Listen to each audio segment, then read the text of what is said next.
how are firms going to just show value, right? Because investment management is commoditized. In financial planning, many people are doing that, and almost everybody. Over the next 10 years, we're going to have to show value differently. And so, first off, advisors, as we talked about, don't have an ability of showing, they don't know how to explain value, but what is the value and how are we going to get advisors, how should advisors be able to explain that value? Sure. It almost seems cliched to say, but I do believe the relational side is where the value is going to lie. As you mentioned, the investment solution itself is something that's already become commoditized. And this even gets into the how do we charge for our work and everything else as part of that conversation. You're seeing unbundling taking place take, for example, the whole media world. I don't want to pay for the big cable package anymore. And so we're seeing this unbundling of, I have to get 200 channels to get the 3 I really want. I wonder if that's going to happen with the investment solution in many ways in our business. And our business was created on the investment solution, and you having a better investment solution than I do, and we both say the same thing.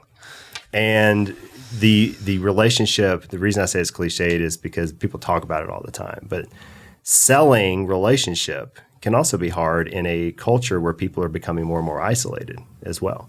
So I don't necessarily have all the answers for how we're going to address this value proposition problem, but I will say that the relationship can only go well with time. You can only build a relationship if you spend the time doing it. You can't do it fully virtually. You can't do it by simply adding another name to your list and saying, I have another client. We have a great relationship. We all know that that's not going to work. So we have to spend time, which means we have to leverage our time better, which is where ultimately, when we come back to technology, that's where I think it helps advisors, because they can say, my value proposition is to help you make decisions and to know you. And to do that well, I need to spend time with you. Now, I want to spend time with you in the way you want me to.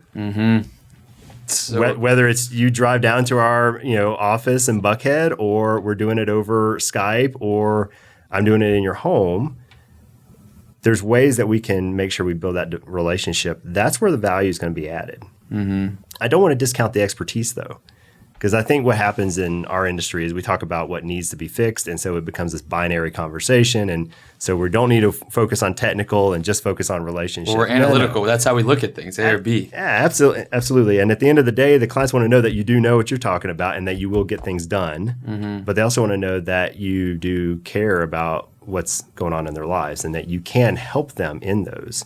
And that's where I think even the value-added services that we're all having to take a look at. What services are we going to have to provide our clients 10, 20 years from now that aren't even on our radar right now? They're not even things that we even think about.